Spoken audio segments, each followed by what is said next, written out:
ఈరోజు తోడేళ్ళందరూ కూడా ఏకమై ఒక్క మీ జగన్ మీద, మీ బిడ్డ మీద ఇంతమంది ఏకమై ఈరోజు యుద్ధం చేస్తా ఉన్నారు. ఆలోచన చేయమని అడుగుతా ఉన్నా.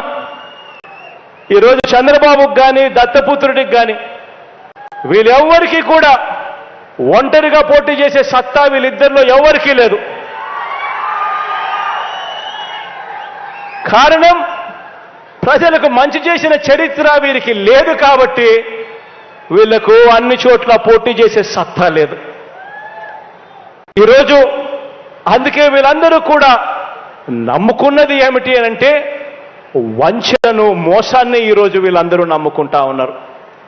ఈరోజు అమలు చేసిన మంచి కానీ, అమలు చేసిన మంచి స్కీములు కానీ ఇవేవి లేవు కాబట్టి ఏకంగా మోసాలకు,